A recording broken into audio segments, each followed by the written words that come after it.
అక్కడ వచ్చిన senior journalist వాళ్ళ జీవితాన్ని మొత్తం జర్నలిజంలో కలిపినరు. వాళ్ళు సిన్సియర్గా ప్రజా సమస్యల్ని విశ్లేషించడానికి, పరిశోధనలు చేయడానికి, వాళ్ళ జీవితాన్ని, ఆరోగ్యాన్ని ఫనంగా పెట్టి, కుటుంబాలను కూడా ఫనంగా పెట్టి ప్రజల సమస్యలను తెలుసుకోవడానికి ఎక్కడెక్కడనో మారుమూల ప్రాంతాలకు వెళ్ళి రోజుల కొద్దీ ప్రజలలో మమేకమై ఆ సమస్యల్ని తెలుసుకొని వాళ్ళు రాసిందన్న సంగతి, పాలకులు చేస్తున్న తప్పులను పట్టుకోవడానికి నిరంతరం శ్రమించి విశ్లేషించి మన ప్రాంతంలో జరిగిన విద్యుత్ ఉద్యమాల వెనుక ఇంత కఠోరమైన దీక్ష జర్నలిస్టులది ఉన్నది.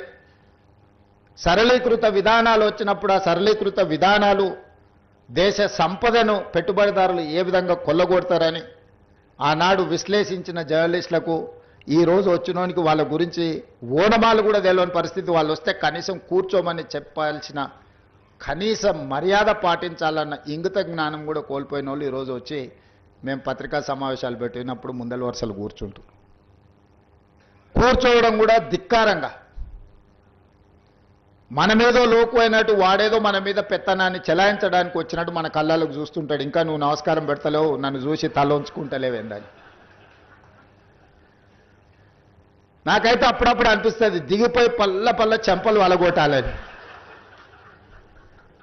కానీ పరిస్థితులు, హోదా అడ్డం వస్తుంటాయి. గతంలో జర్నలిస్టులను చూస్తే మర్యాద ఇచ్చి పలకరించి ప్రెస్ మీట్ అయిపోయిన తర్వాత వాళ్ళతో 10 నిమిషాలు మాట్లాడి మేము చెప్పిన దాంట్లో ఏమన్నా లోపాలు ఉన్నాయా, లేకపోతే మేము చెబుతున్న ఉద్దేశం ఇదే అని వాళ్ళతో చిట్ చాట్ చేసేది, కొద్దిసేపు మాట్లాడేది. లేకపోతే ప్రెస్ మీట్కి వెళ్ళకంటే ముందు వాళ్ళకి ఫోన్ చేసి కనుక్కునేది. విద్యుత్తుకు సంబంధించిన విషయాల మీద కమ్యూనిస్టు పత్రికలలో రాత జర్నలిస్ట్ పేరు నాకు సరిగ్గా గుర్తులేదు, కానీ నేను చాలాసార్లు విద్యుత్ మీద మాట్లాడాలనుకున్నప్పుడు మీ నవతెలంగాణనే అనుకుంటా జర్నలిస్ట్ వేణుగోపాల్ గారు, నేను చాలాసార్లు నాకు కొంత అవగాహన ఉన్నా ఇది 100% కరెక్ట్గా ఉండాలని మాట్లాడితే అని చాలా సందర్భాల్లో పిలిచి కూర్చోబెట్టుకొని మాట్లాడి అసెస్మెంట్స్ నుంచి యాదాద్రి, భద్రాద్రి లాంటి విద్యుత్ ప్రాజెక్టులు, ట్రాన్స్మిషన్ లాసెస్ గురించి, విద్యుత్ బకాయిల గురించి, రైతుల సమస్యల గురించి చాలా సందర్భాల్లో జర్నలిస్టులతో కూర్చొని మాట్లాడి నోట్ రాసుకొని తర్వాత వెళ్ళి మాట్లాడేది. చాలామందికి మేము ఎంత వెనకాల హోంవర్క్ చేసినామని తెలీదు. అట్లా జర్నలిస్టులు వాళ్ళ నాలెడ్జ్ని మొత్తాన్ని ప్రజలకు ఉపయోగపడే విధంగా పనిచేసిన జర్నలిస్టులు చాలామంది నాకు తెలుసు. కానీ ఈరోజు వింత పోకడలు వచ్చినాయి. ఆ వింత పోకడలకు రాజకీయ పార్టీలు కూడా తోడైనాయి. రాజకీయ నాయకుల యొక్క స్టేట్మెంట్ల పట్ల విశ్వసనీయత తగ్గుతున్న క్రమంలో జర్నలిస్టులు కూడా వేగంగా అదే దారికి పరిగెత్తుతున్నారు. ఎందుకంటే యాజమాన్యాలు, రాజకీయ పార్టీలు పెట్టుకున్న పత్రికలు, ప్రసార సాధనాలు ఈ వ్యవస్థను కూడా నిర్వీర్యం చేసి కుప్పగూల్చడానికి ఒక రకమైన కుట్ర అనాలనో, స్వార్థం అనాలనో, లేకపోతే విపరీతమైన పోకడలు అనాలనో నాకు తెలియదు, కానీ వేగంగా రాజకీయ నాయకుల యొక్క విశ్వసనీయత ఎంత వేగంగా సనగిల్లుతుందో జర్నలిస్టుల యొక్క విశ్వసనీయత కూడా ఈ రాజకీయ పార్టీలు కొన్ని పెట్టుకుంటున్న పత్రికలు, ప్రసార సాధనాల వల్ల జర్నలిస్టుల యొక్క విశ్వసనీయత కూడా వేగంగా సన్నగిల్లుతుంది. అందుకే ఈరోజు నిబద్ధత కలిగిన జర్నలిస్టులు విశ్లేషించుకొని ఒక లక్ష్మణరేఖ గీసుకోవాల్సిన అవసరం ఉంది. నిజమైన జర్నలిస్టు ఒకవైపు, జర్నలిజం ముసుగులో అరాచకం చేసే వాళ్ళని ఇంకొక వైపుకు నెట్టాల్సిన అవసరం ఉంది.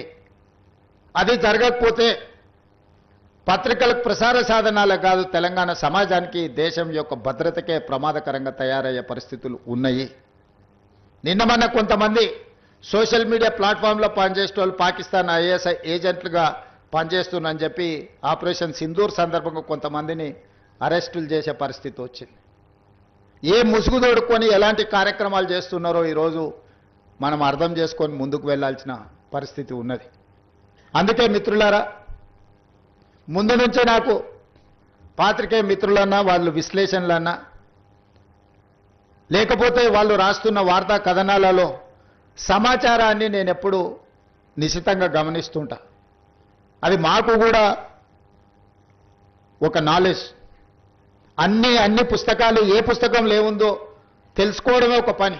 అందులో ఏ పేజీలు ఏముందో చదువుకోవడం అని ఇంకా కష్టమైన పని. కానీ సీనియర్ జర్నలిస్టులు, సిన్సియర్ జర్నలిస్టులు విశ్లేషణ చేసి క్రోడీకరించి ఒక దగ్గరికి తీసుకొచ్చి ఒక ఆర్టికల్ రాస్తే అది మనకు పెద్ద ఎత్తున ప్రభుత్వ పరిపాలనలో ఉపయోగపడుతుంది.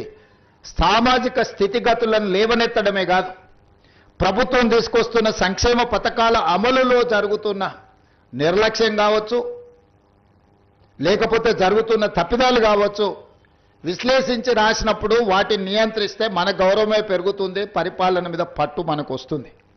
పరిపాలన మీద పట్టు సాధించాలంటే విశ్లేషణాత్మకమైన ఆర్టికల్స్ను కానీ సమస్యల్ని లేవనైతే పత్రికలను చదివితే మనల్ని మనం సరిదిద్దుకోవడానికి ఉపయోగపడుతుందని నేను బలంగా నమ్ముతాను. అందుకే ప్రజల్ని ఈ మధ్య గతంలో నిర్బంధాలు ఉండేవి.